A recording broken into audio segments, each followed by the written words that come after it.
આપ સર્વોને હેતપૂર્વક જય શ્રી સ્વામિનારાયણ। આજની સત્સંગ કથા વાર્તા નિજ મંદિર સાવરકુંડલા।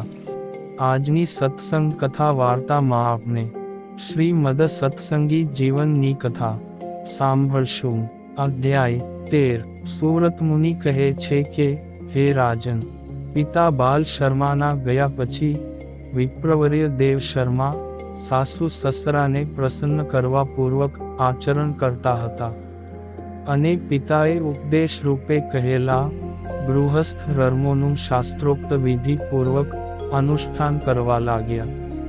પ્રેમવતી પોતાના પતિ દેવ શર્માને ઈશ્વર સમાન માનીને વિનય અને અનુવૃત્તિ પૂર્વક નિર્દમપણે તેમની સેવા કરવા લાગ્યા।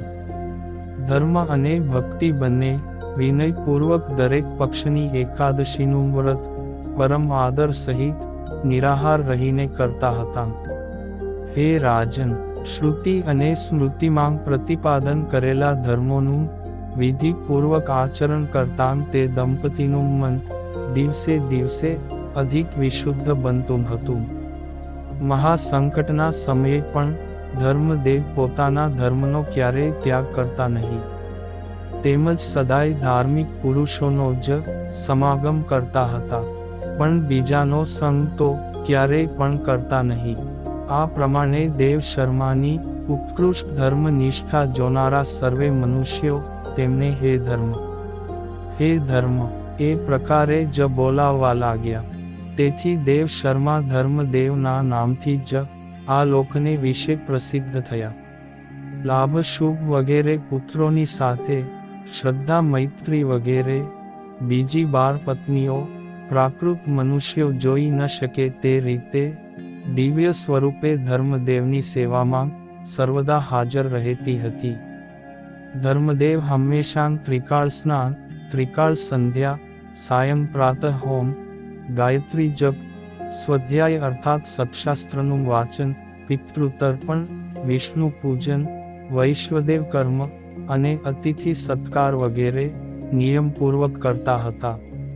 સ્વધર્મ, જ્ઞાન, વૈરાગ્ય અને ભક્તિની દ્રઢતાને અર્થે વેદ, શાસ્ત્ર, પુરાણ અને મહાભારત આદિ ઇતિહાસ ગ્રંથોનો અભ્યાસ વારંવાર કરતા હતા।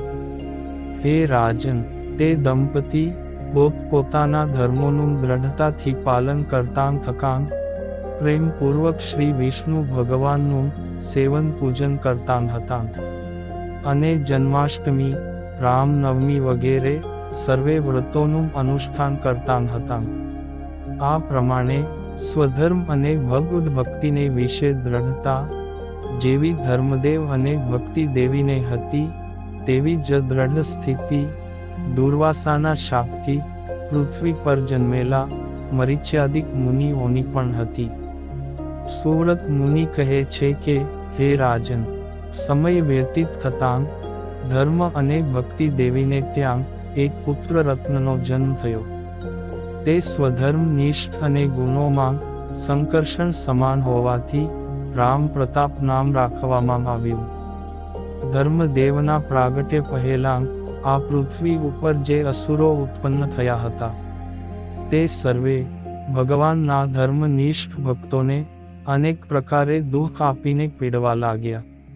મરીચ્યાદિક મુનિઓને વિશેષપણે પોતાના શત્રુ માનીને ઉદ્ધત એવા અસુરો તેમને દુઃખ આપતા હતા।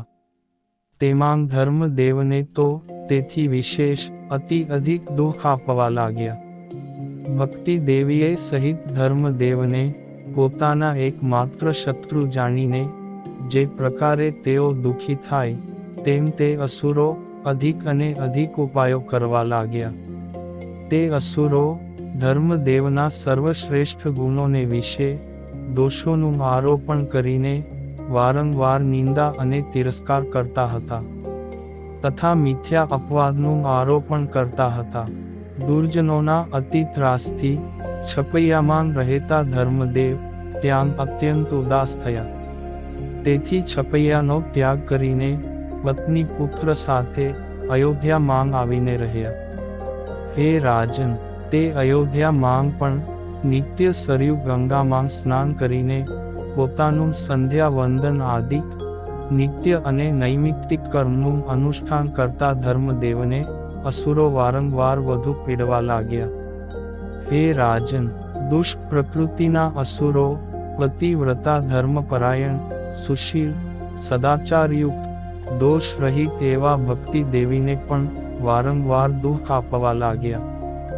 જેવી રીતે પૂર્વે પોતાના ભાઈઓ અને પત્ની દ્રૌપદીએ સહિત ધર્મરાજ યુધિષ્ઠિર પોતાના શત્રુઓ થકી મહાકષ્ટને પામ્યા હતા, તે જ રીતે ધર્મદેવ અને ભક્તિ દેવી શત્રુઓ થકી મહાકષ્ટને પામ્યા.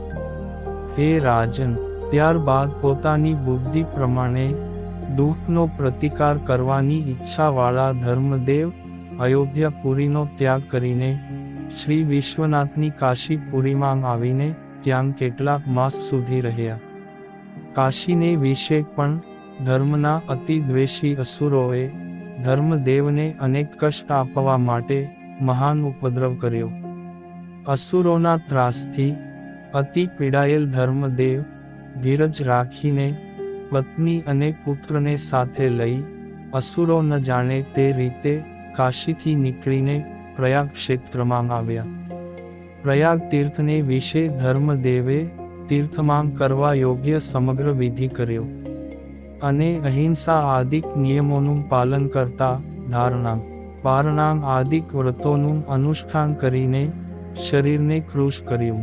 આમ કેટલાક દિવસ સુધી પ્રયાગમાં નિવાસ કરીને રહ્યા. પ્રયાગ ક્ષેત્રમાં તીર્થયાત્રા કરવાની ઈચ્છાથી પધારેલા મહાન તપોનિધિ અને વૈષ્ણવાચાર્ય શ્રી રામાનંદ સ્વામીના ધર્મદેવને દર્શન થયા. રામાનંદ સ્વામી પોતાના શિષ્ય વર્ગને ભાગવત ધર્મનો ઉપદેશ આપવામાં અતિ કુશળ હતા. તેઓ પોતાના કેટલાક શિષ્યોથી વીંટળાયેલા હતા. મુમુક્ષુ જીવાત્માઓને સદ્બોધ આપતા હતા. નૈષ્ઠિક બ્રહ્મચારીનો વેશ ધારણ કર્યો હતો. દયાના મહાસિંધુ હતા. લલાટને વિશે કેસરયુક્ત ચંદનથી ઉર્ધ્વપુંડ્ર તિલક કુમકુમના ચાંદલા એ સહિત ધારણ કર્યું હતું. કંઠમાં તુલસીની બેવડી કંઠી ધારણ કરી હતી. વેદો શાસ્ત્રો રૂપ શબ્દ બ્રહ્મને અને સાક્ષાત પરબ્રહ્મને જાણવામાં તે અનુભવી હતા. સાધુતાના લક્ષણોથી સંપન્ન એવા શ્રી રામાનંદ સ્વામીને શ્રેષ્ઠ સિદ્ધ યોગી જાણીને ધર્મદેવ પરમ આદર થકી તેમનું સેવન કરવા લાગ્યા. આત્મ સ્વરૂપમાં નિષ્ઠાવાળા તેમજ ભગવાન શ્રી કૃષ્ણના એકાંતિક ભક્તોમાં અતિ શ્રેષ્ઠ સદ્ગુરુ શ્રી રામાનંદ સ્વામીનું શ્રદ્ધાપૂર્વક સેવન કરતા ધર્મદેવ તેમને સમગ્ર લૌકિક તેમજ વૈદિક કાર્યોમાં વિચક્ષણ જાણીને બુદ્ધિથી તેઓને ઉદ્ધવજી તુલ્ય માનવા લાગ્યા. ઇતિ શ્રીમદ સત્સંગી જીવને નારાયણ ચરિત્રે ધર્મશાસ્ત્રે પ્રથમ પ્રકરણે અસુરોનો ઉપદ્રવ તથા ધર્મદેવને શ્રી રામાનંદ સ્વામીના દર્શન થયા એ નિરૂપણ નામે 13મો અધ્યાય સંપૂર્ણ. અને હવે પછીની કથા વાર્તા આપને આગળના ભાગમાં સાંભળશું. અત્યારે આપ સર્વોને ભાવથી જય શ્રી સ્વામિનારાયણ.